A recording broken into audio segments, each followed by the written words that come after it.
9월의 첫 거래일, 갑자기 불거진 반도체 쪽 이슈로 시장은 민감하게 반응을 했습니다. 통상적으로 미국도 한국도 9월 시작은 약했나 이런 생각을 또 한편으로 했는데요. 어렵게 시작한 9월 시장이지만 내일 또 힘을 내서 시장을 잘 공략해 보겠습니다. 매일경제TV 김민성 주머니 매니저와 함께합니다. 안녕하세요. 네, 안녕하십니까. 네. 9월의 첫 거래일부터 좀 시장이 어려운 시간을 보냈습니다. 그 이유 뭐라고 보셨을까요? 네, 아무래도 이제 앞에 코너에서도 자주 말씀을 드렸겠지만 저도 같은 생각으로 보고 있습니다. 지금 반도체 산업에 대한 리스크가 좀 커지다 보니까 알리바바에 대한 자체 AI 칩에 대한 개발이라든지 미국 장비가 이제 중국에 들어가기 어렵다라는 우려감이 형성이 되다 보니까 반도체에 대한 우려감이 형성이 되고 있는데 저는 또 개인적으로 생각을 하고 있는 게 딥시크 사태도 우리가 잘 이겨냈기도 했고요. 그리고 TSMC 같은 경우에는 이미 중국에 대한 장비를 빼려고 이미 준비를 하고 있었습니다. 그리고 SK하이닉스는 오히려 중국 생산에 대한 문제가 생기지 않기 위해서 중국 현지 장비를 늘리고 있기 때문에 이번에도 마찬가지로 저는 잘 이겨낼 수가 있고 오히려 이 사이클에서 조정이 이어나는 종목들은 세일에 대한 구간이 만들어질 수가 있다 보니까 이 기간을 겁먹지 말고 잘 활용을 하자라고 좀 보고 있습니다. 네, 알겠습니다. 이런 시장 분위기를 저희가 잘 반영을 해서 내일 시장을 선점해 보겠습니다. 오늘 준비해 오신 키워드 무엇일까요? 네, 제가 최근 들어서 계속 보자라고 말씀드리는 테마가 하나가 있는데 바로 바이오 쪽입니다. 그렇기 때문에 오늘도 다시 한번 바이오텍에 대해서 체크 드려보도록 하겠습니다. 하반기에 좀 대기하고 있는 모멘텀이 많나요? 제약바이오 쪽은? 많다라기보다는 네. 아직 제대로 된 사이클이 오지 않았기 때문에 여기에 대한 모멘텀이 충분히 올 수 있을 거라고 좀 생각을 하고 있고요. 큰 사이클이라고 하면 뭐 생물보안법이라든지 여러 가지가 있긴 하지만 그래도 그런 걸 제외하더라도 우리는 바이오텍 쪽으로는 모멘텀이 여전히 좀 기대감이 커지고 있다. 이 부분을 보시면 좋을 것 같습니다. 네, 알겠습니다. 김민성 매니저가 하반기에 좋게 보는 대표적인 테마 중에 하나가 아닐까 싶은데 첫 번째 테마부터 열어볼게요. 네, 바이오텍 하면 우리가 바로 떠올릴 수 있는 테마가 바로 신약 개발이죠. 그래서 신약 개발에 대한 테마에 대해서 한번 체크 드려보도록 하겠습니다. 신약 개발 관련해서 이제 성과를 내는 기사를 많이 보기는 했는데 어떤 이슈 중요하게 보셨을까요? 네, 오늘 나온 이슈가 또 정부에서 얘기가 나오기 시작을 했습니다. 대통령실에서 이번 주부터 민생과 경제에 집중을 하겠다라고 하면서 K바이오, K제조업에 대한 토론회가 계획이 된다라고 얘기가 나왔는데 이렇게 된다라고 하면 그동안 시장에 대한 모멘텀이 없었던 바이오가 다시 한번 정부 정책에 대한 수혜로 기대감이 커질 수가 있다는 점도 체크해 보시면 좋을 것 같고요. 그리고 이제 규제과학이라는 내용이 굉장히 요새 들어서 많이 나오고 있는데 이 제약 바이오에 대한 신약 개발의 승패가 규제과학에 따라서 좀 걸린다 이런 얘기가 나오고 있습니다. 그래서 쉽게 말씀을 드리면은 임상 실험에 대한 규제가 플랫폼이 딱 정해져 있으면은 여기에 대해 맞춰서 빠르게 신약 개발에 대한 속도를 만들 수가 있는데 이런 부분도 한국도 준비를 해야 된다라는 목소리가 나오고 있습니다. 이렇게 된다라고 하면은 국내뿐만 아니라 FDA 승인까지도 빠른 속도로 좀 기대감이 커질 수가 있다 보니까 다양한 이벤트가 하나씩 나오고 있는 신약 개발에 대한 모멘텀 지금부터 한번 주목해 보시면 좋을 것 같습니다. 네, 알겠습니다. 신약 개발이 가지고 있는 장점과 단점은 또 무엇이 있는지 자세하게 확인을 해볼게요. 네, 일단 쉽게 말씀을 드리면 기대감이 가장 큰 산업이지 않을까 이렇게 말씀을 드리는데 신약 개발이 성공이 된다라고 하면은 우리가 기대할 수 있는 매출과 기대 수익률이 폭발적으로 증가한다는 게 가장 커다란 장점인 것 같습니다. 그래서 신약 개발을 하나 성공을 한다라고 하면은 임상 2상에서는 유효성을 보게 되고 임상 3상부터는 기존에 있었던 치료제보다 얼만큼 좋은가에 대한 결과치가 필요하기 때문에 한번 품목 허가까지 된다라고 하면은 한동안은 게임 체인저로 가게 되면서 블록버스터 역할을 할 가능성이 높습니다. 그렇기 때문에 신약 개발 하나 성공한다라고 하면은 매출이 굉장히 폭발적으로 성장을 할 수가 있다는 게 커다란 모멘텀이고요. 이러한 기대감만 가지고 있다 하더라도 바이오 산업 같은 경우에는 주가 측면이 먼저 선반영으로 많이 올라갈 수가 있다 보니까 기대 수익률을 좀 더 빠르게 가져갈 수가 있다는 게 가장 커다란 장점이다라고 말씀드려보도록 하겠습니다. 네, 신약 개발이 뭐 잘 진행이 된다면 제약 바이오 회사 입장에서도 좋은 거고 뭐 환자분들 입장에서도 당연히 좋은 건데 하지만 여기는 또 리스크가 크잖아요. 맞습니다. 엄청난 기대감으로 만들어지는 산업이기 때문에 단점도 항상 말씀을 드리면 이게 굉장히 치명적입니다. 그래서 이거 두 가지를 항상 맞물려서 생각을 하셔야 되는데 한번 이제 임상 실패가 된다라고 하면 거기에 대한 우려감, 기대감으로 왔었던 게 다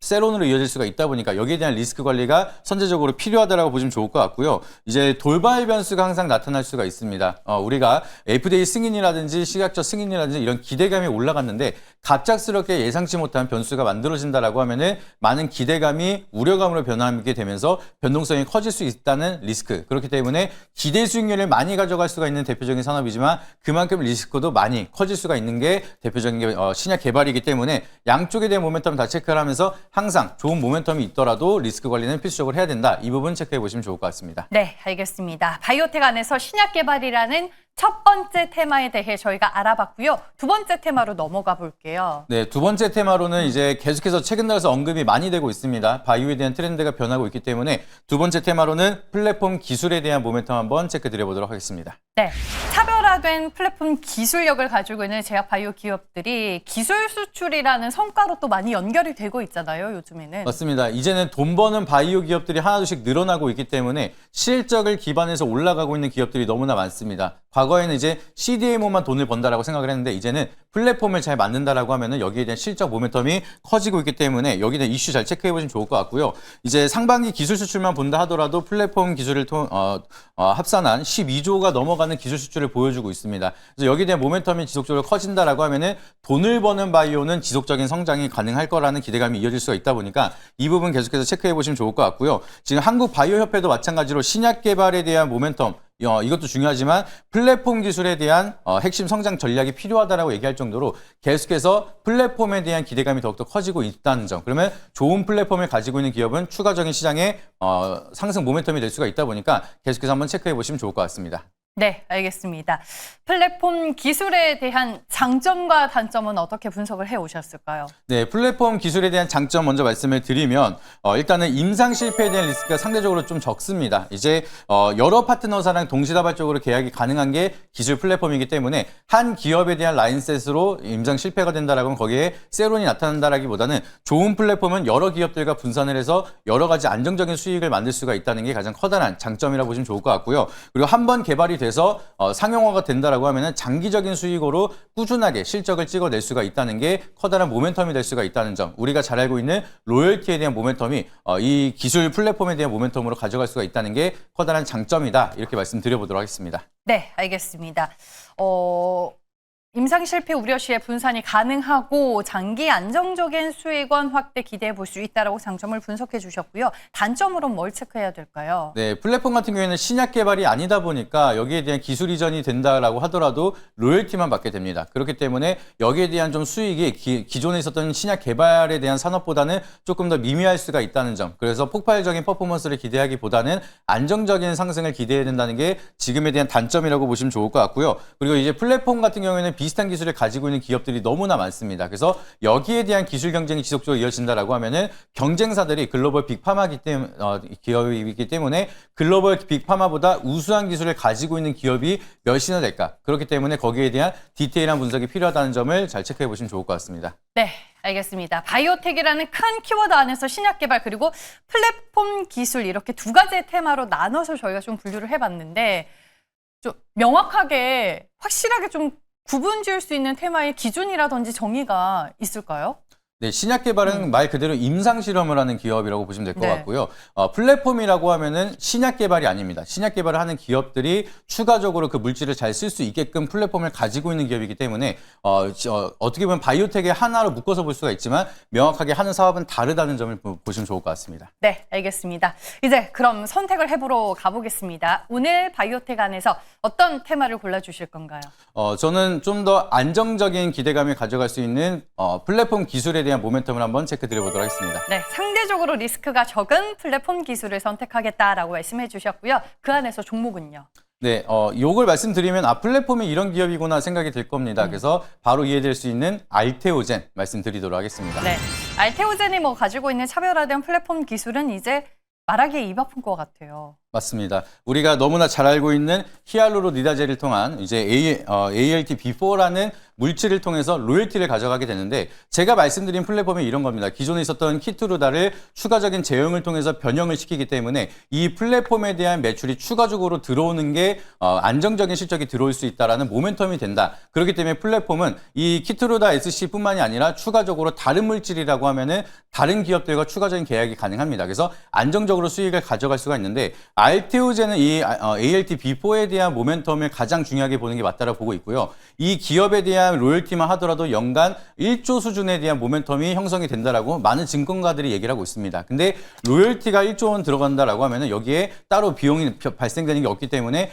영업이익률은 통계적으로 한 90%가 나온다라고 보시면 될 것 같고요. 여기서 세금을 제외한 순이익률은 한 70% 정도로 계산해 보시면 됩니다. 그러면 순이익이 7천억이 들어온다라고 했을 때 현재 주가는 현저히 저평가 구간을 저는 개인적으로 판단을 하고 있기 때문에 여전히 상승에 대한 룸이 남아있는 게 바로 알테오젠이다라고 보시면 좋을 것 같고요. 그리고 차트를 한번 보여주시게 되면은 최근 들어서 잠깐 단기적인 조정을 받고 있다가 최근 들어서 다시 한번 바닥을 찍고 올라가고 있습니다. 그래서 UBS에 대한 매도 리포트가 만들어지면서 우려감이 형성이 됐지만 오히려 다시 한번 저가 매수가 기회가 만들어지고 추세를 돌리고 있는 구간이기 때문에 본연의 가치로 올라간다라고 하면 이번이 매수의 기회고 추가적인 상승의 룸이 남아있는 구간이 바로 알테오젠이다. 이렇게 보시면 좋을 것 같습니다. 네, ALT 비포가 가지고 있는 그 모멘텀을 지난주에 CLSA 리포트에서도 언급이 됐습니다. 좋게 보고 있는 투자 포인트들 말씀을 해주셨고요. 가격 전략은 어떻게 보실까요? 네, 저는 여기서 반등이 나온다라고 하면 솔직히 길게 보면 전 70만 이상도 보긴 하는데 일단은 1차적인 목표가를 좀 간단하게 말씀을 드리면은